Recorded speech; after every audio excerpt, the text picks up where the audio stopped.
All right, this is the video for the hero's journey and archetype notes. So all of this slideshow is just about a journey that a hero goes on as we kind of read their story. So these are all stories that we read just about different main characters that are heroes in their own story. So, what is a hero? The main character leaves his or her community to go on an adventure, performing deeds that bring honor to their community. They're normally a courageous figure that saves the day and the one that continually enters the arena. So, faces the conflict or is facing a problem that needs to be solved. What makes a hero? The protagonist is most commonly an unlikely hero, a character that you'd not expect to save the day and become a leader. So Peter, Susan, Edmund, and Lucy from The Lion, the Witch, and the Wardrobe. Stanley Yelnats from Holes. Ivan from The One and Only Ivan. David, as in like the biblical David and Goliath story. Or Frodo and the Fellowship of the Ring. So they're normally not like superhero people. They're just kind of like average people that are going on these fancy journeys, which is why they're called unlikely. What makes a hero? The protagonist, which is just main character, the person we're rooting for, goes on a quest. The quest or journey is both literal and emotional. So it's something that it's like a literal journey they're leaving and going on. And it's also an emotional journey in that they learn about themselves and their emotions. A quest, so these are just different kinds of quests. There's a quest for identity. There's an epic journey to find the promised land or to establish a good city. A quest for vengeance or revenge. A warrior's journey to save his people. To rescue a princess or a damsel in distress. A journey in search for knowledge. To rid the land of danger. So they go on a literal quest from point A to point B. For example, the Wizard of Oz, Dorothy in the Wizard of Oz, follows the yellow brick road. Or an emotional quest, the character grows and changes throughout the story. So they increase their confidence, they gain some humility, they learn to be generous, they learn to be brave, they learn to be decisive. The Cowardly Lion earns a medal for his bravery, is an example from The Wizard of Oz. The main conflict is generally a battle between good and evil. So good and evil, remember, is one of those themes that we talked about last week when we went over theme. Good commonly prevails when the conflict is resolved. So that's what we're used to seeing, is that good wins. I'm gonna play this video quick.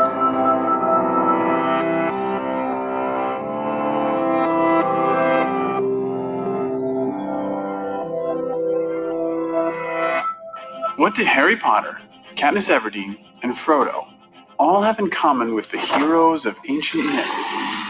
What if I told you they are all variants of the same hero? Do you believe that? Joseph Campbell did. He studied myths from all over the world and published a book called The Hero with a Thousand Faces, retelling dozens of stories and explaining how each represents the monomyth or hero's journey.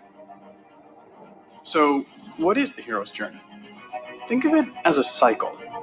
The journey begins and ends in the hero's ordinary world, but the quest passes through an unfamiliar, special world. Along the way, there are some key events. Think about your favorite book or movie. Does it follow this pattern? Status quo, that's where we start. 1 o'clock, call to adventure. The hero receives a mysterious message, an invitation, a challenge. 2 o'clock, assistance.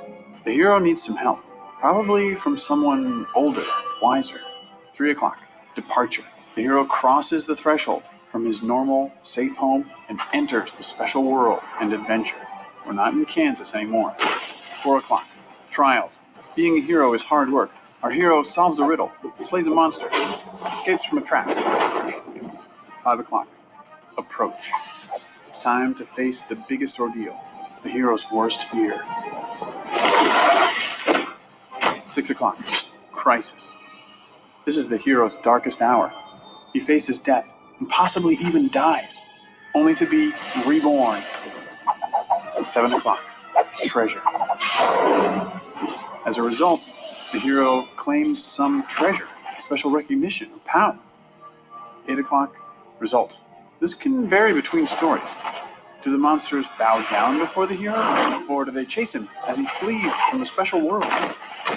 9 o'clock. Return. After all that adventure, the hero returns to his ordinary world. 10 o'clock. New life. This quest has changed the hero. He has outgrown his old life. 11 o'clock. Resolution. All the tangled plot lines get straightened out. 12 o'clock. Status quo, but upgraded to a new level. Nothing is quite the same once you're a hero. Many popular books and movies follow this ancient formula pretty closely, but let's see how well The Hunger Games fits the hero's journey template. When does Katniss Everdeen hear a call to adventure that gets the story moving? When her sister's name is called from the lottery. How about assistance? Is anyone going to help her on her adventure? Hey, Mitch. What about departure? Does she leave her ordinary world? She gets on a train to the capital. Okay, so you get the idea. What do you have in common with Harry Potter, Katniss Everdeen, and Frodo?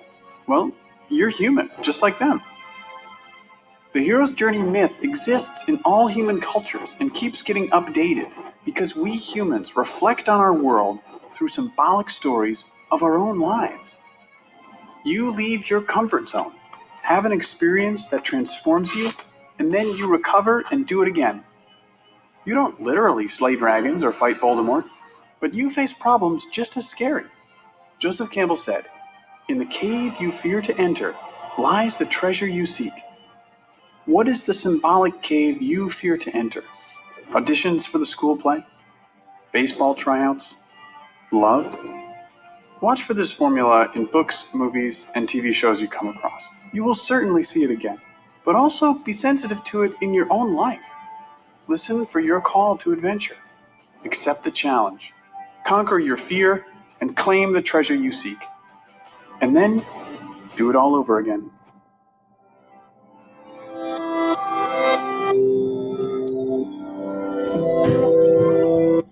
All right, so that's just a brief summary of what the hero's journey is. So again, it's just it's like a predictable series of events that we can see in different stories. So different things that we read, different movies that we watch, and it kind of goes in this clockwise motion. So it follows this big circle all the way around. So we'll talk more about this as we start reading The Hobbit.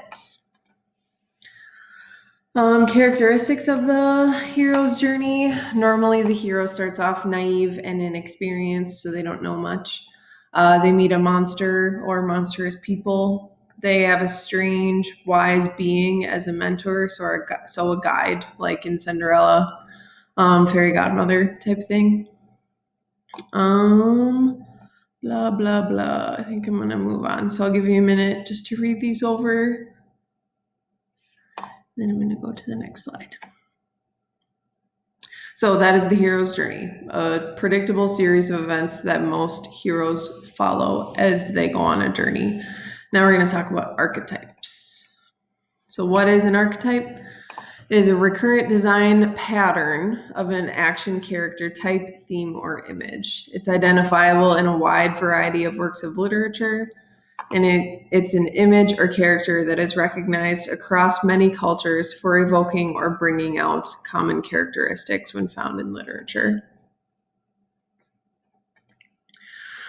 The first real example or prototype of something. So the Model T was the example or prototype of modern cars. In this sense, an archetype can be considered an ideal model, the supreme type, or the perfect image of something. So archetypes are just specific kinds of people, and that all share like similar traits. So for example, there's a hero archetype, also known as a warrior, a team player, or a savior. Their core desire is to prove one's worth through courageous acts. Their goal is to expert mastery in a way that improves the world. and their greatest fear is weakness itself, vulnerability itself, and unworthiness. So, for example, Hercules in the story or the Disney movie is an example of a hero archetype. His strategy is to adeptly develop and combine strength, competence, and fortitude. His talents are competence and courage. His weaknesses are arrogance, and that he needs a battle to fight. And a motto is where there's a will, there's a way. So in different stories, we can see examples of these hero archetypes, and it just means that all heroes have certain characteristics in common.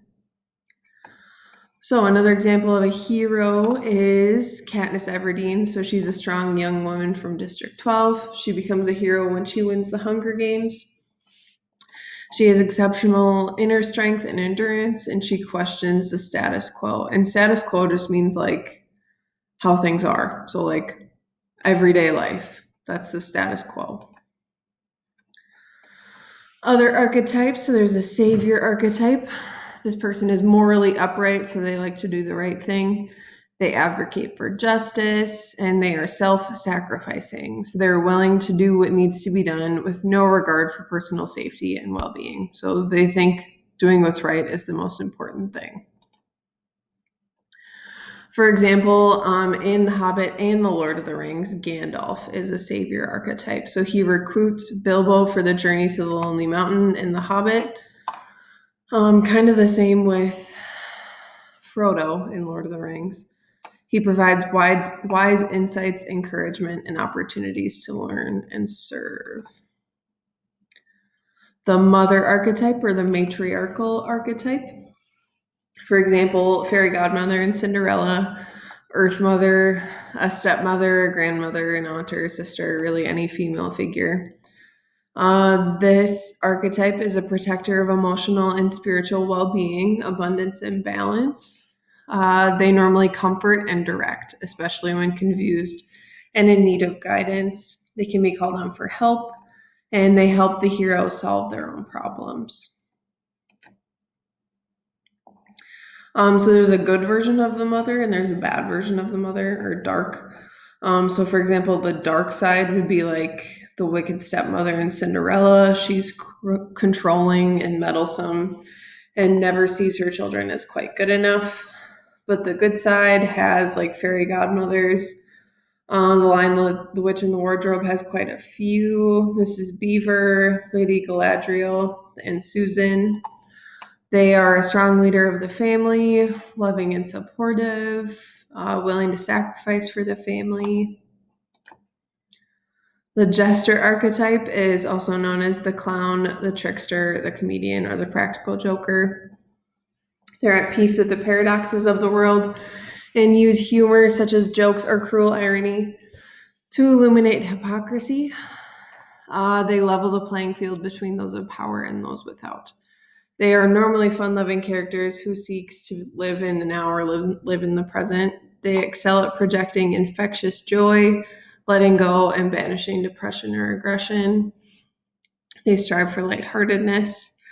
They don't really seek to solve the story's problem, and the main purpose is just like experiencing the journey. For example, Willy Wonka and Charlie and the Chocolate Factory.